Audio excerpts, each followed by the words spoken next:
Hey. Time for another episode. Sorry we've been gone for a couple weeks. Had a little situation in our world, which wasn't fun with the family, but appreciate Damion, you being patient with me. I'm glad to have you back. Yeah, it's good to be back. Yeah, it's called life. These things do happen, and it's always. I think anytime we have an event happening to us, we can. One of the most powerful things is to take that responsibility and say, okay, I didn't choose this thing to happen. I can 100% choose how I'm responding to it. And a lot of times, I hear people saying the opposite. And I never heard you say this. Well, what's going to happen next to me, and I'm the victim of something. It's like, okay, well, now that I've had this event, whether it's trauma or something, terrible, whatever it is, what are we going to do with it? Like, we always get to choose that. And I think a lot of people have they never really were taught that, or I don't know. It seems like that's how you have always operated since we've known each other. You're thinking about what you're going to do with things, not what's how things are going to happen to you next by somebody else. It's such an interesting time, and just for context, I mean, we lost a family member this a few weeks ago, and it's really just brought a lot of focus. I mean, you and I have had this conversation, but I think a lot of times people think that um, their life is more challenging, or bigger problems than everybody else, or whatever. And I've just realized, like, everybody's dealing with stuff, man. And it's really just number one, I'm so grateful and thankful that I have so many amazing people in my life. And you're one of those, and I really appreciate it. But I've just realized through this whole situation too, what my support network looks like. And, if you're here listening today, I mean, we talk a lot about investing and, retirement and freedom, and, why are we doing all this? And I've really just been pondering that the last couple of weeks with, being able to just spend time with family, and what a blessing that, I'm able to take some time off, and that we've got such an amazing team. And, if you don't have that, or you don't have that built into your life yet, I mean, it's even more the reason to listen to people like Damion, and work on, things like your EQRP and your retirement plan, and having passive income and other streams of income and all of that, because nobody's life is better than anybody else's. We all have challenges. We all have trauma. We all have issues, as you were saying, but the way that we approach it and the way we deal with it, I think, is the most important part of all of that. So. Yeah, and we have control of that. We absolutely have control. One of the things that you have control of and it's always it's funny, because when we first met, I was trying to figure out, like, what do you do, and how is it that you have all this time? And I think probably a lot of people would ask that. And it wasn't an accident that you have time, that you've created something, you've created assets, you've created structures. And that's one of the biggest lies that's out there, is this idea that if you play by the rules, if you go to school and you work hard and you invest in your 401k, and then you'll have time. You won't have time. Even when you don't have that job, you won't have time, because you'll be afraid that you're going to lose your 401k that's full of stocks. So the reality is, there is no way to be free if you're not participating in your plan. Having a plan that somebody else creates that you're just hoping will work out, like, we've seen that. And that was definitely never something that was part of your plan. And if it was, maybe when you were 6, but I doubt it. It was like, you always had a plan, and that's the people that we see that have the time. It's the ones that had a plan, worked the plan, and they're in the plan. Yeah. And I don't want to oversimplify this. I remember one time sitting at the Summit at Sea, and I was actually sitting next to Robert Kiyosaki, and I made the comment to him, we were playing cash flow, and my kids we used to play cash flow all the time, and my kids would beat me. Like, they were, they got really good at this game and understanding, the financial side of it. And I was telling Robert Kiyosaki, I said, the concept is really simple. And he just, like, laid into me, and he's like, it's not simple. And I and I agree with, like, what I was trying to say was that, it isn't easy. None of this is easy. It takes a lot of work. It takes a lot of planning. It takes a lot of strategy, and we're very impatient. Also, that's the other part of the problem, because we think, once we have this awakening, or we start getting educated, or we start listening to Financial Underdogs with Damion Lupo or whatever, our mind is opened, and we have our moment, we have our epiphany or whatever. But just because the concept is simple doesn't necessarily mean that it's easy. And that's the thing that I think people forget too. Russ Gray always said this, an overnight success, 20 years in the making.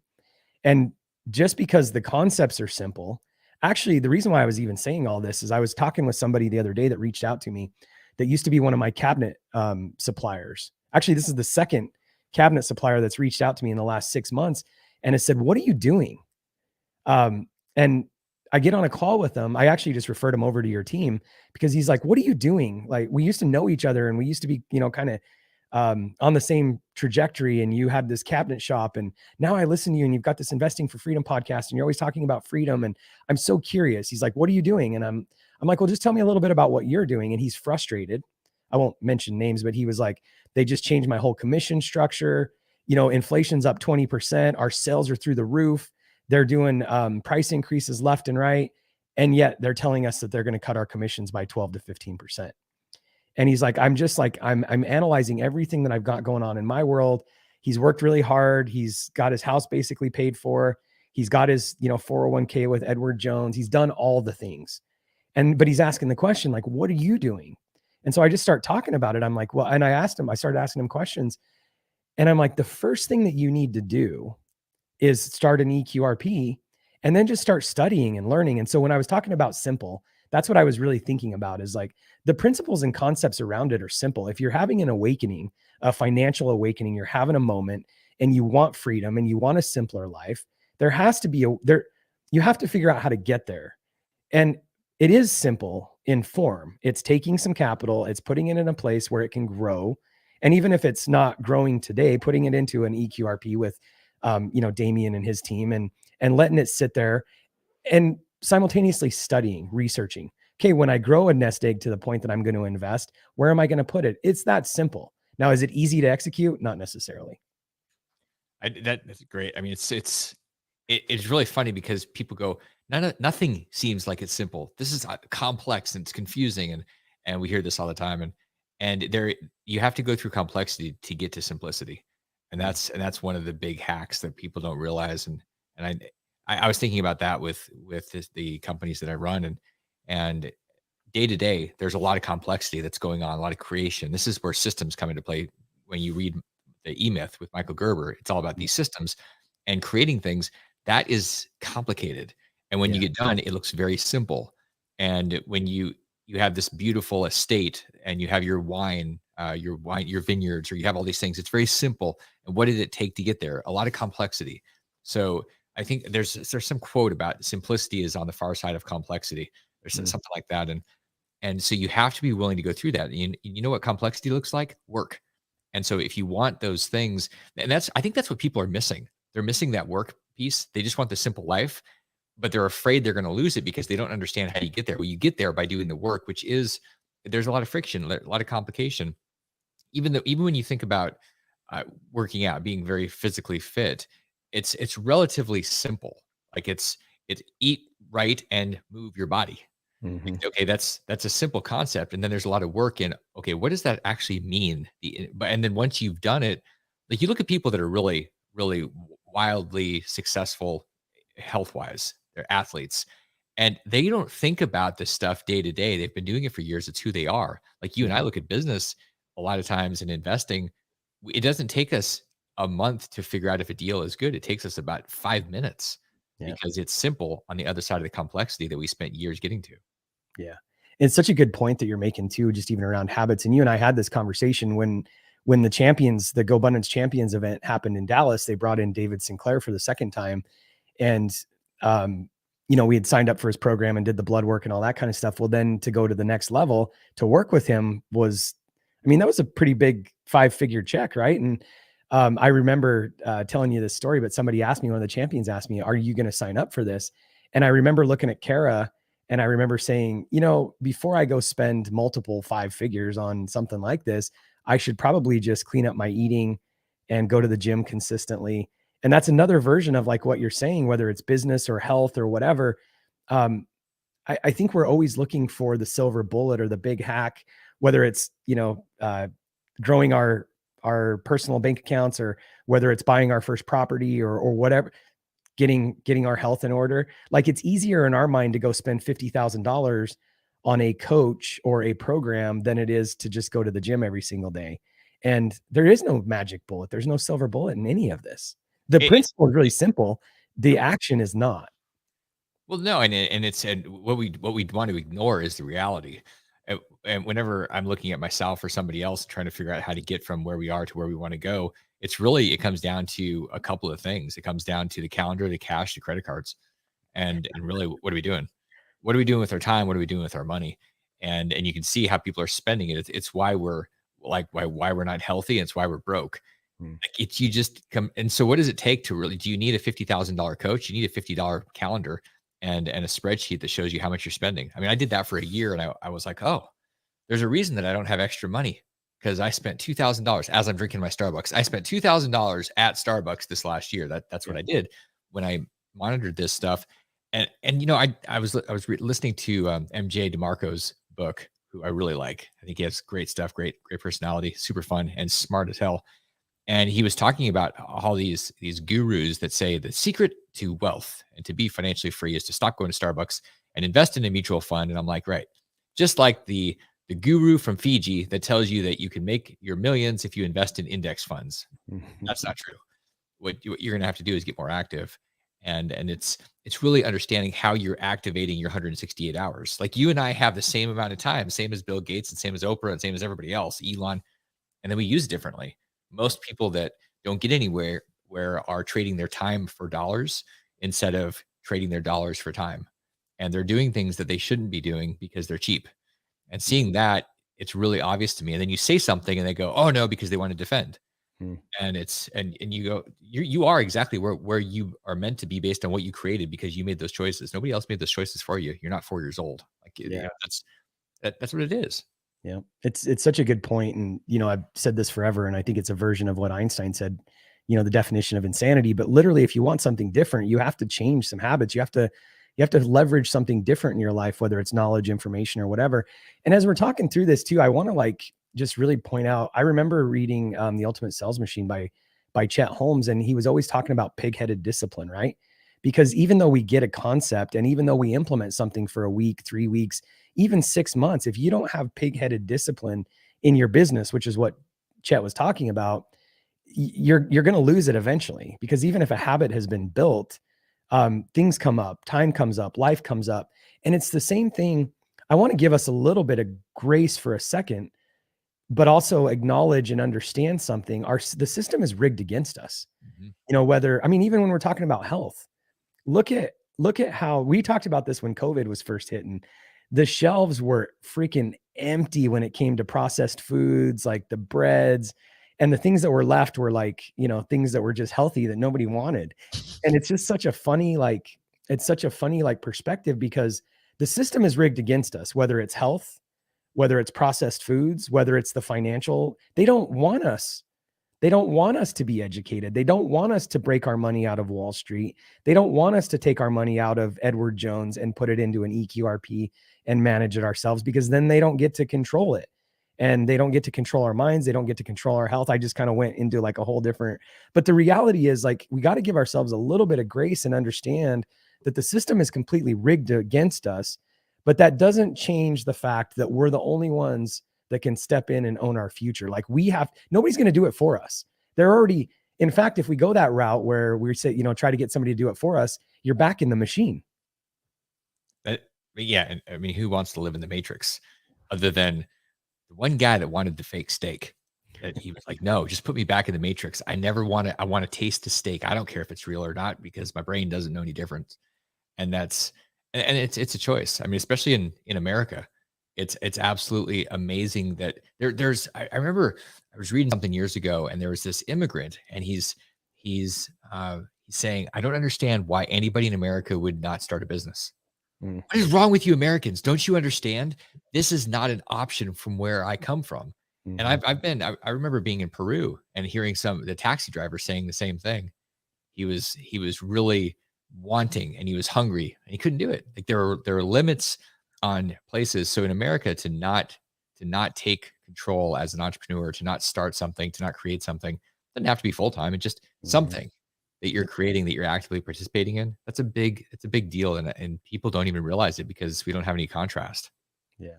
This guy that I was talking to the other day that was, you know, talking about the commissions and everything else, he was talking about how it is scary, by the way, thinking about the immigrant and starting a business. And I mean, it never ends. I think people think that, oh, Damion started so many businesses and he doesn't get scared anymore. He doesn't get it's freaking scary, and it never ends because it's always a bigger, it's just a bigger deal. It's a bigger investment. It's a bigger team. It's a bigger challenge.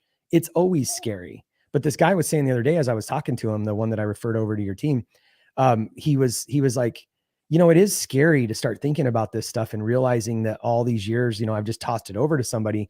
He's like, but what's gotten even scarier is the environment that we're living in now.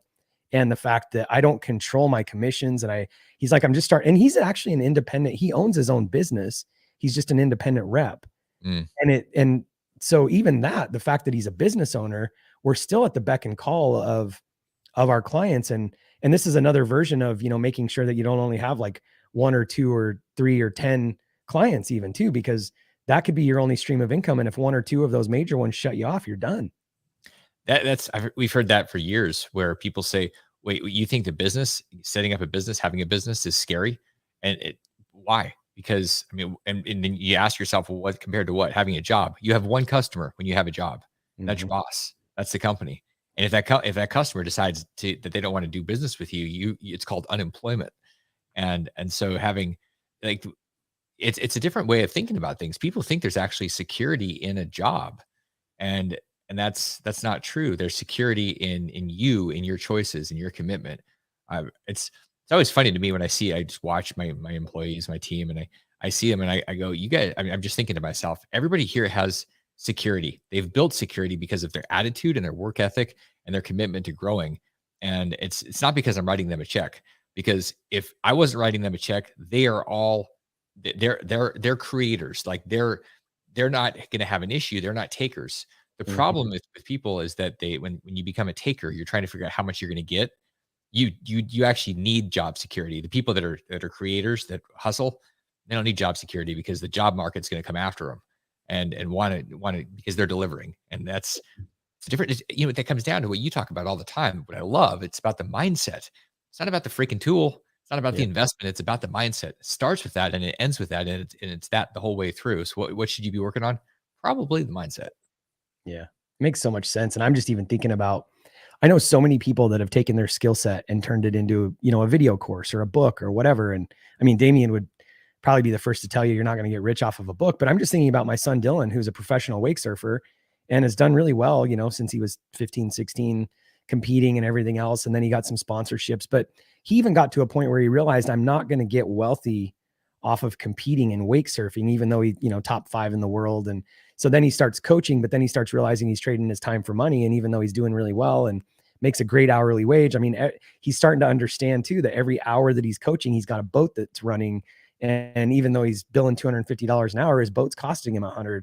And then, how much money so this was the point that I was making. All of a sudden he realized one day he created an online course and he started selling online wake surf coaching and made like 30 grand on his first launch. Like, what? Nobody has any excuse. Like, I would have sat back and thought like, okay, do you really think that you can sell online wake surf coaching? And he was like, absolutely yes. And he tested it out a little bit first on Zoom, where people would record themselves and then he'd coach them through their videos. But then he realized he could make it work online. And so to your point, it's like, there's no excuse. No, it's back to our mindset. Our excuses are, it's a choice. And I think the choice comes down to, it's easier. So it's easier to stay with whatever it is. I mean, sadly, this is why a lot of people are in abusive relationships. It's easier to do that, to stay in that thing, because at least we know how hard we're going to get hit. If we go into the wild, maybe we get hit harder, or we don't get hit at all. And like, if you think about that, that's a pretty twisted thing, probably requiring therapy. But the truth is, sometimes we actually are appreciative of whatever type of connection or energy we get, even if it's bad, because it's something. We saw that in COVID over the last couple of years, how being disconnected was debilitating and destructive and really dangerous. And so having any type of connection to anything, going to a bad job versus no job. And you think about that, or I mean, I've done this with investments. I'm like, well, at least I've got an investment. I don't know how that makes any sense, Mike, when that investment was costing me money every month. But in my mind, I'm like, yeah, I got assets. Those assets were bleeding me to death.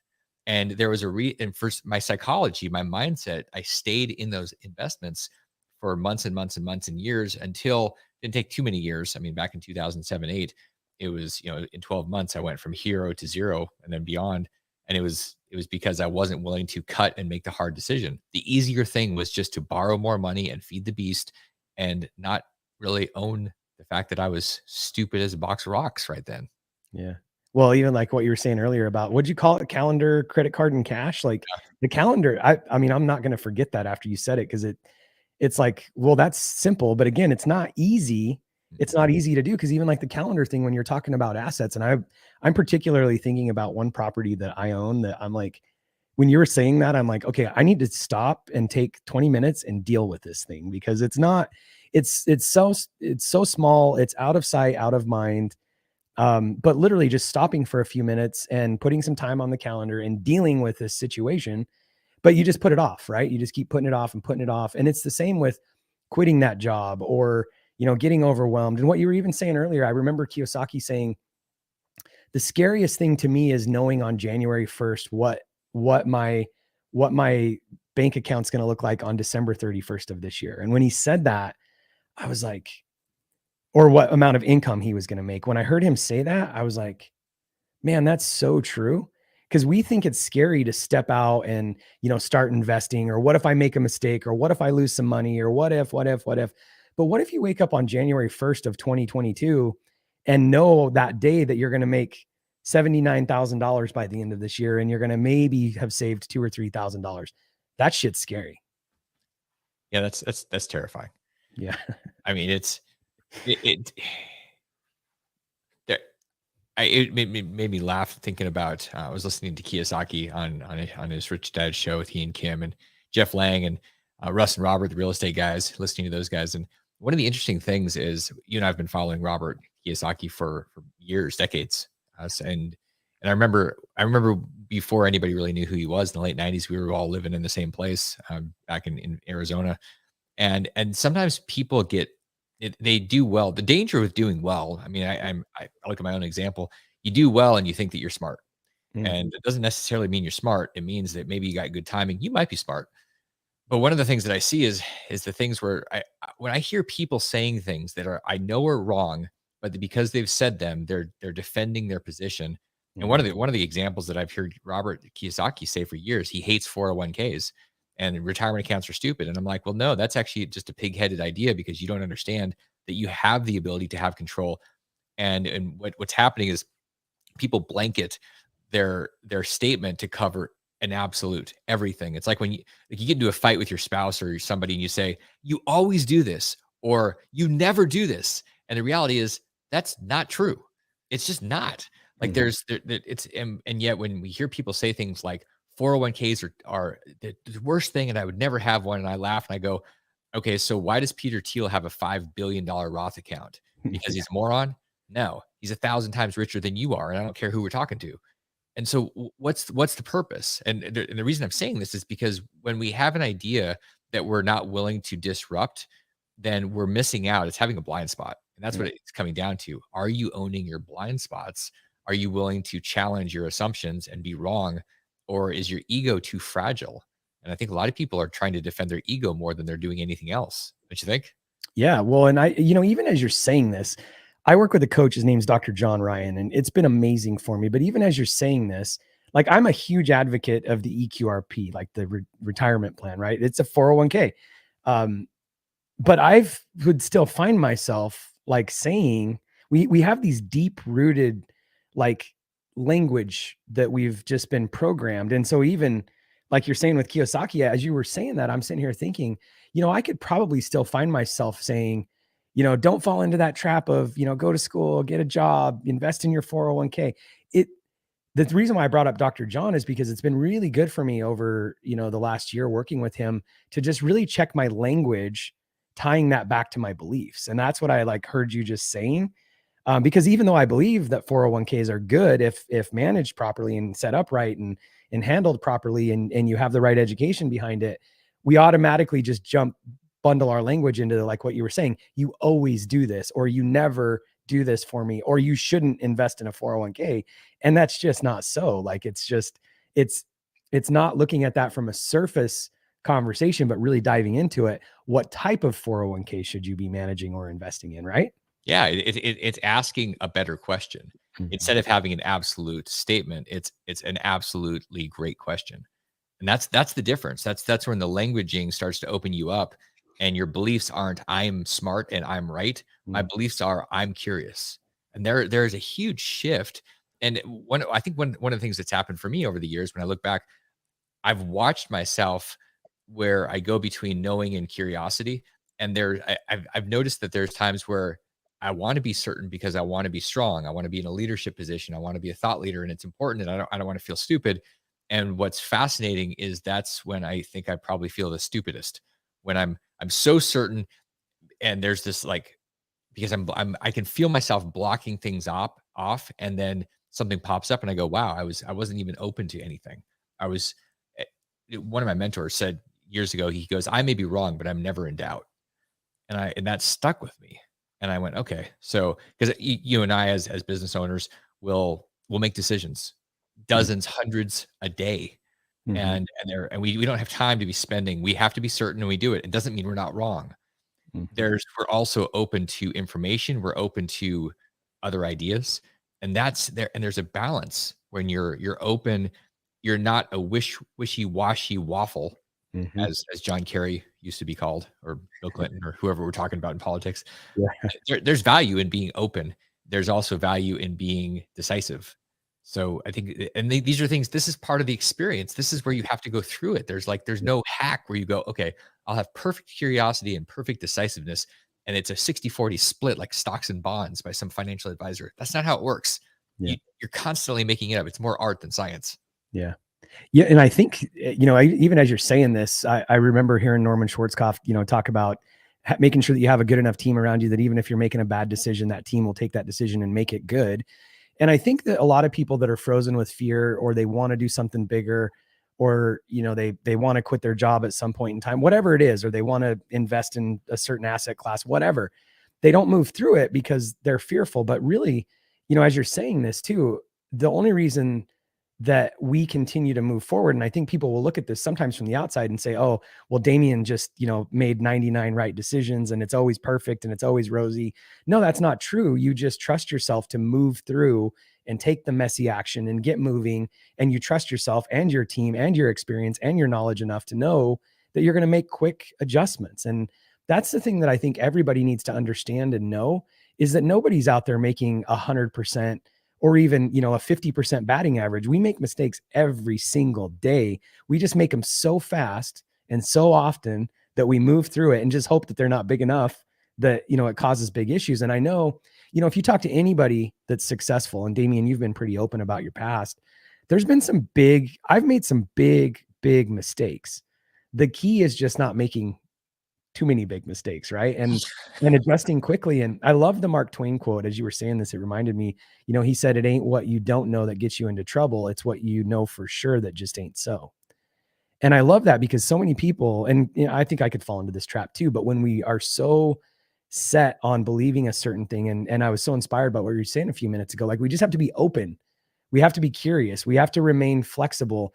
And I remember back in the day, I used to be so pigheaded in a bad way, not like Chet was talking about, but pigheaded in a way that, like, when I wasn't open, and I wasn't curious. And the most successful people that I know will sit and listen, and they don't respond quickly. They listen, they absorb all.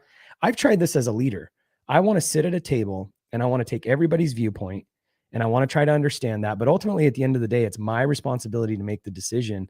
But the more input that I get from different people, the better the odds are that we're going to make a good decision, because those are the people that know what's actually going on. They have filters. They see what's going on out there. And it should be the same with us, even if we don't have a team. I'm thinking of this from a leadership perspective, but your team could be, the Damion Lupos of the world. Your team could be your accountant. It could be an investment advisor. It could be, a course that you take.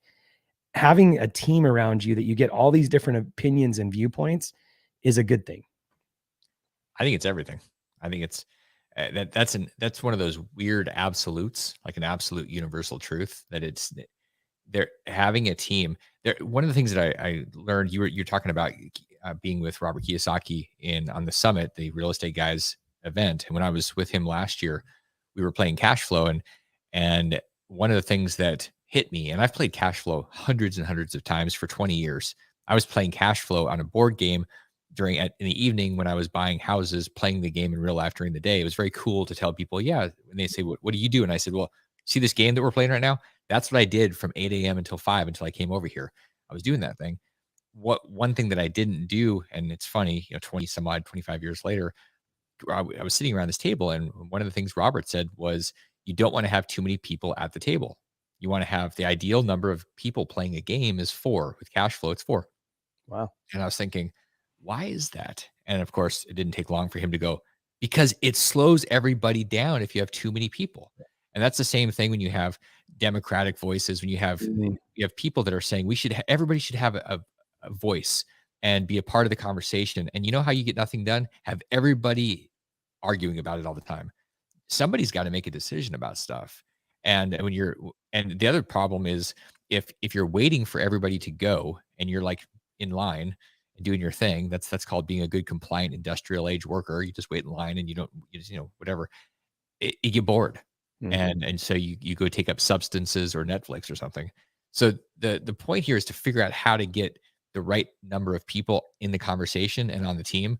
And it's why masterminds, like, you're not going to have a mastermind that's going to be really effective with 50 or 100 people around a table. Like, give me a break. You're never going to talk, or you're going to disappear or whatever. So the teams are so critical, the amount of people, the right people.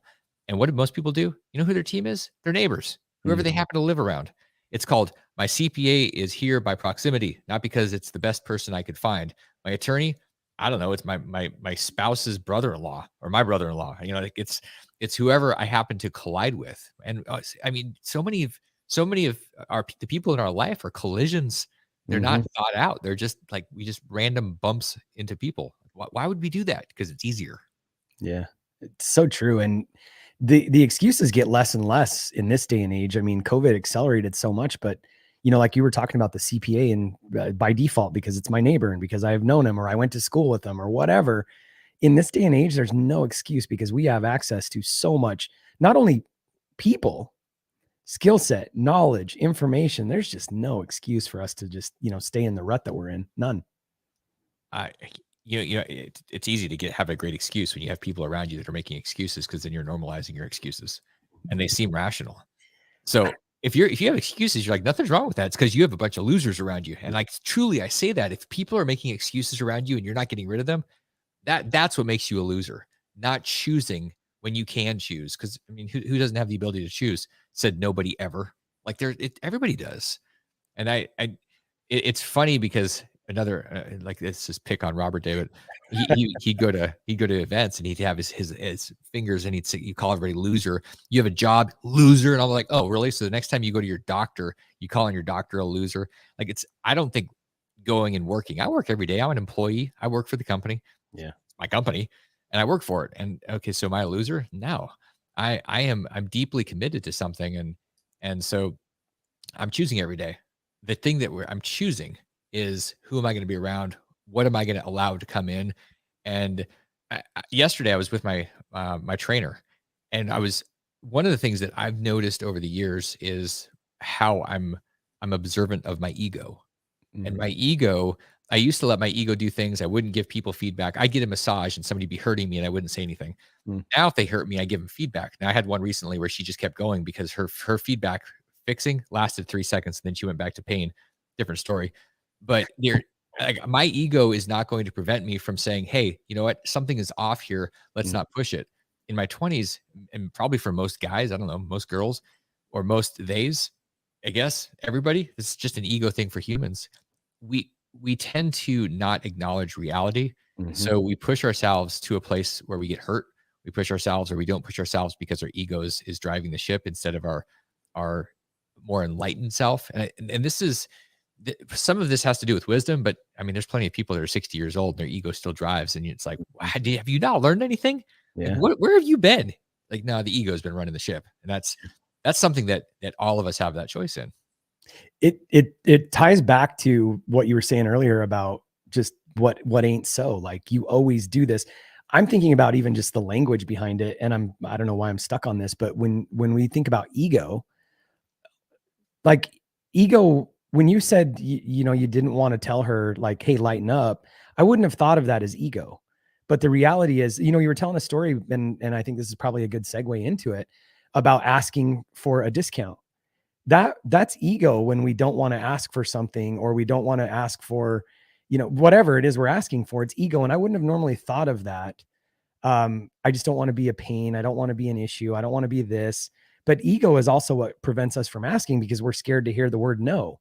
And you were telling a great story. You know, I don't know if you want to dive into it, but you asked for something and you got it. Yeah, and so one of the things that I've learned is that it's great to ask. If you don't ask, it's generally not going to happen. Like it's not going to magically, like pixie dust and unicorns and whatever is not going to fall out of the sky. Yeah. Like these ideas that people have in these trainings where you say I'm a money magnet and then all this money falls out of the sky. That does not happen. And if you're wondering what the secret to that happening is, uh, well, you make a film and that's when it happens on film. But beyond Mailbox money, baby. mailbox money. Yeah. The great farce that I was there's a difference between asking for something and being an asshole. And what I mean by that is going back to that whole cheap thing that I mentioned. So you can I have people come into our system and they'll say, "Well, I do you have a better deal?" And I say, "Do we have a better deal? I'm going to give you 10 times more than you're paying for." And meaning the value you're getting is being a part of this, and that's the deal. And so that's somebody that is not really conscious because you ask for deals on commodities. Hmm. You don't ask for deals on things that are exclusive. You don't go in and say, well, what kind of deal can I get on that Rolls Royce? Or when you have the world's best accountant like we do at Provision, Tim Gertz, you don't go, Tim, can you give me a discount? Yeah. Like, if you do, Tim says, "I'll give you a discount right out the door." It's like, I don't have time for that because there is value here. In this case, when you have loans, that's a great place. Mhm. I'm hugely in favor of negotiating and asking for a better deal when you're doing things like loans. And that's I just happened to have a loan that I was going to refinance, and I said, I want to change the loan. I said I want to borrow more money, and I'll borrow more money from you if you give me a better rate. So think about what that how that sounds to most people. They're like, wait, so you're saying that it's better for the lender, they're going to give you a better deal if you take more money? And that's exactly right, because that's how they make money. And so I incentivized him to give me a better rate. And it was just fascinating. And he said, "Yep, I got approval for that." I'm like, I'm pretty sure at that point I'm thinking it took you 4 minutes to tell me yes. You probably could have done better. So now that second guessing, that's a whole negotiating thing. But it when you've got commodities, I think it's very valuable to negotiate. When it's exclusive, you are negotiating against yourself even having the option for the thing that you're trying to get. And Mhm. that is not a place that you want to be negotiating with yourself.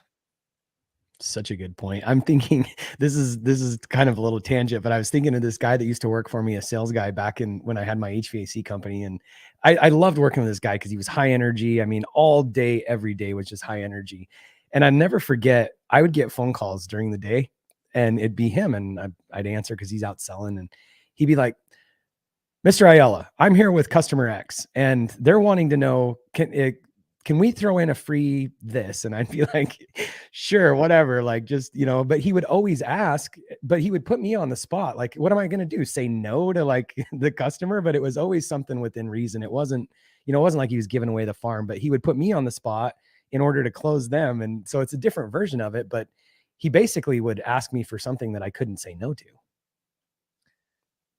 And how do you learn what you can and can't ask for? You Push practice. the limits. Yeah, you push too far, and then somebody throws something, and the house that you fall in love with, and you're like, oh my gosh, this is amazing, and you ask for one little haircut on the price, and then you lose the house, Yeah. Or like there's a million ways that you can do that. It's called the human experience. Like we have to try, we have to do it. And I hate that word, by the way. Try. Try. You don't try. You Yoda. You do or do not, but there is no try, right? That's like, Yeah. makes me cringe when I hear the word try. Just go do it. Ask. Yeah. And to what you said a minute ago, why don't we do that? Uh, we don't want our feelings to be hurt. We don't want to be awkward. It's like asking the girl out at the dance. I don't want her to say no. Well, hell, what if she says yes? Like, then what? Like, well, maybe I'm more afraid of that. What if Yeah. they say yes? I guess I got to go out and I got to dance. Maybe I got to kiss her. Like, you freak out about this stuff. So sometimes it's our imagination of what is going to happen if something happens. And I've never dealt with that before. So it's this great unknown. And a lot of that has to do with us just trusting ourselves. Like you said a while ago, being able to adapt Mhm. and trusting that you can adapt. You and I don't know exactly what's going to happen next month or next year, other than a year from now, we're going to be in spring. We Yeah. know that.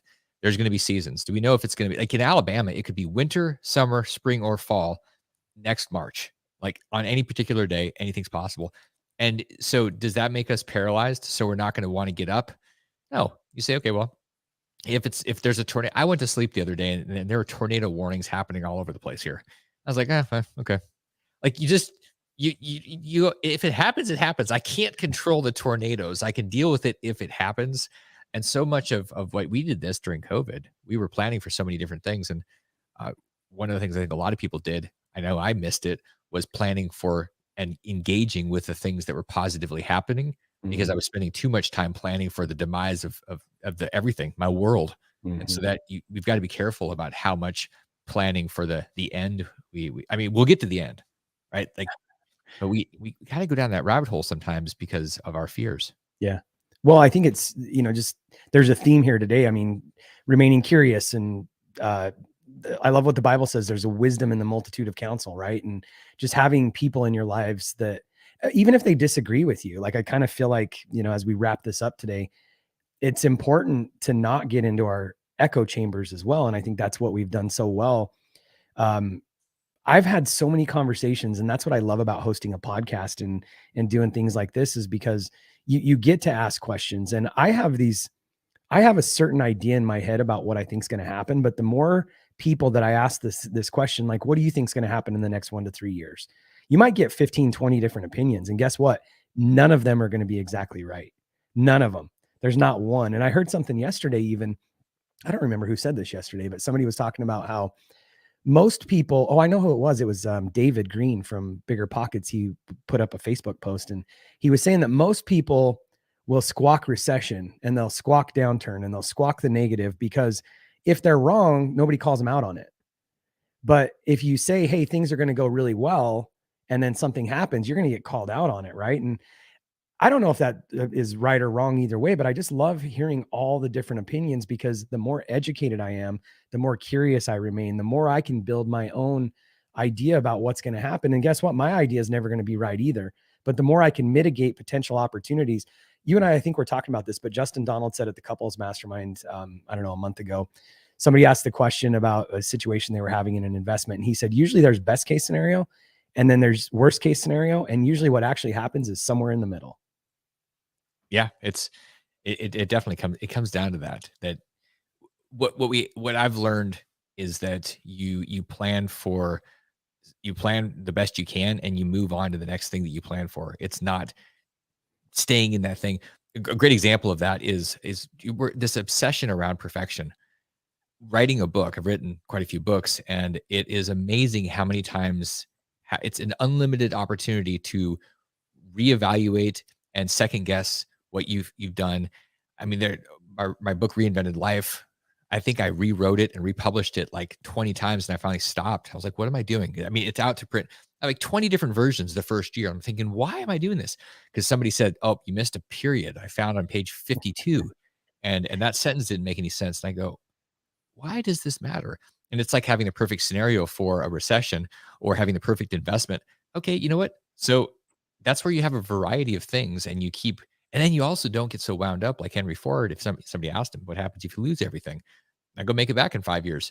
When you Mhm. have that skill set, when you actually have gone out into the trenches and you've bled, you're not as worried. If you've never bled, if it's been more of an accident, which is I think why a lot of people are so afraid of their money going away because they just did this plan where they put money away and they saved and it accidentally grew with the S&P 500. They have no skill set and they certainly don't have another 20 or 30 years to start over. And that's the problem with doing the conventional thing. You're beholden to this system that Mhm. is telling you this is how it's done, but it's not how it's done for them. They're making money off of you. They're not making money the way that you're supposed to be making money. So it's a totally hypocritical approach. So we say, okay, well, how do we do these different things? We do them, and then we do them 95%, and then we Mhm. move to the next thing. There is no 100%. That's one of the missing things. People are trying to get 100% perfection with whatever they're doing, especially investing or financial freedom. It doesn't exist. Yeah. There is no utopian thing. But when you're talking about what's in the Bible, the counsel, Proverbs 15:22. There's the reason that my mastermind is called 1522. It's because of Proverbs. It's about counsel. It's about bringing people together and having counsel. And you go, that's a great idea. Implementing that, and you implement it. We did this with our GoPro, our pod, all these different ideas during COVID, and we were getting these different. Okay, that's an interesting thing. I'm going to buy some gold here. I'm going to go look at this. Could interest rates go up or down? And then we're basically building plans around different scenarios based on counsel that work, and we don't know which one's going to be right. And it Mhm. didn't matter because we had things covered regardless. And that's that when you go all in, like our friend Peter Schiff, he's all in on a depressionary depression. Mhm.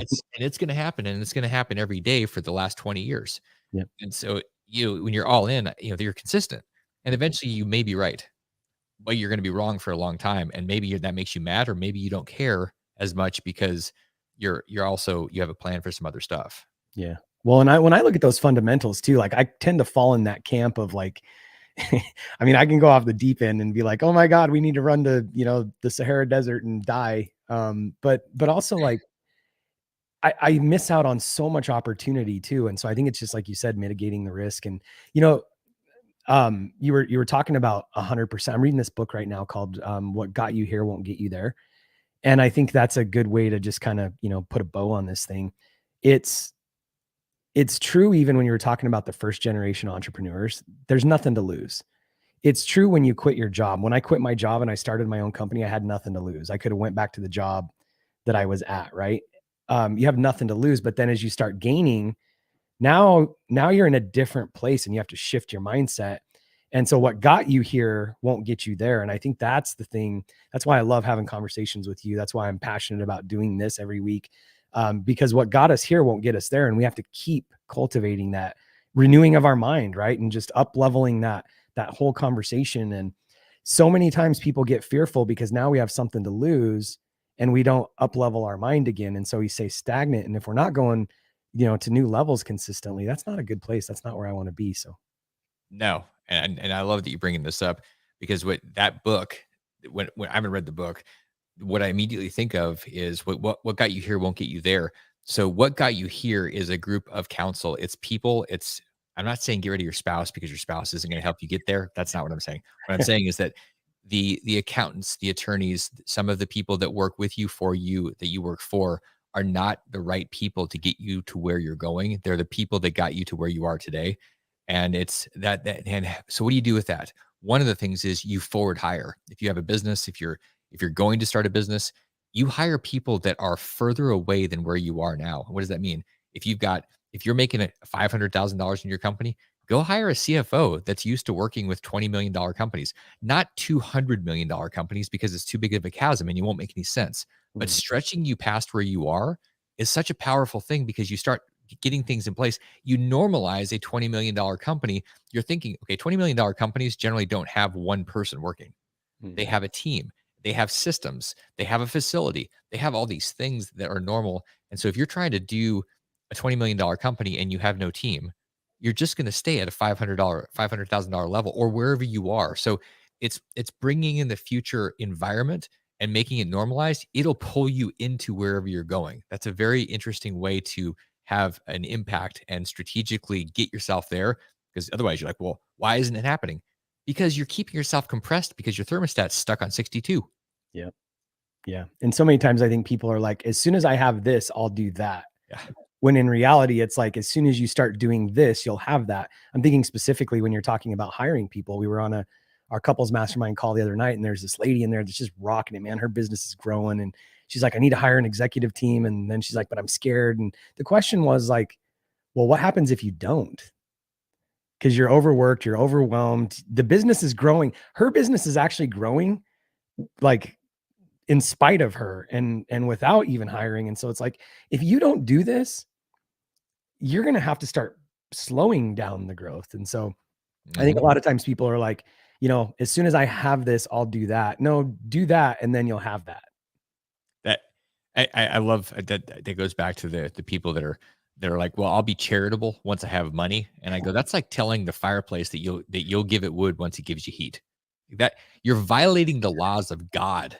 Like it does not work. Nature, you can't say, okay, well, you know what, gravity's really hard. When they turn gravity off, I'll go for a walk because it'll be easier. No, you go for a walk and then gravity doesn't matter. Like you have to get the right order. People try to hopscotch over things like, I'm going to give away 10% once I make $1 million. I'm like, you're not even giving away 10% now and you don't make 100,000. Like, what is wrong with you? Yeah. It's not going to, it doesn't work that way. Yeah. And so if we can get the stuff right in the right order, Yeah. amazing what happens. And so you have to think about those people and the environments and set yourself up because it really does matter. And that starts even before that with the mindset. Do you see yourself as a loser? Do you see yourself as a rich person, as a poor person? If you see yourself as a poor person, you're not going to want to hire people. You're going to keep trading your time for money. You're never going to start buying time from other people and systems. And you have to ask yourself, who am I? Mhm. That's where this be do have thing really came from. Who am I? What is my being? And once you understand that, okay, what do I need to shift about that? Mhm. Because that's going to drive. Why do people make $10 million a year and then do it year after year after year? Because that's normalized. That's who they be. Yep. And why do some people make $50,000 a year? That's who they be.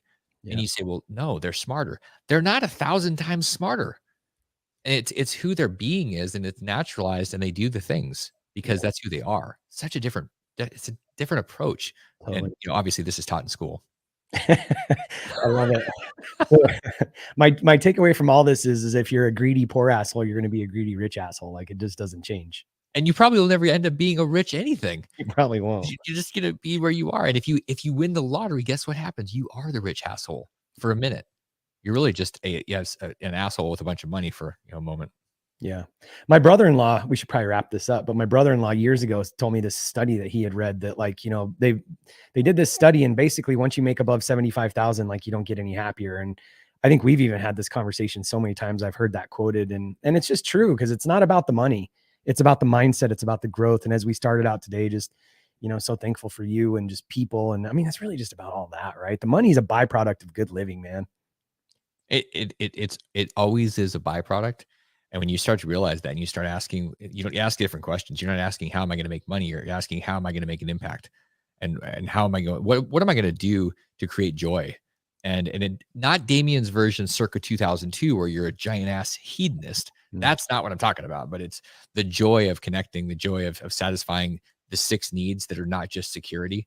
mm, And I, that's the 6 human needs. The security one is the one that gets people into trouble, the security and certainty, mhm, because they go, oh, well, you know what? I know I'll feel good if I have X, like a whole lot of ice cream. That feels really good and secure. If I can get enough guns, if I can, satisfy my need to conquest more women, like I'm not talking about anybody in particular, right? But I'm talking about seriously. big This booty. it's a movie I saw recently in my head, and it was really thinking about that, the significance, the contribution, the growth, the other human needs. When you start focusing on those, it's amazing. The money becomes less and less relevant because it starts happening automatically, not because it comes from the skies, but because it comes from your being. There is a natural attraction because you're doing things that are creating value, not because you're saying I'm a money magnet. It's because you are literally creating value for other human beings and for the world.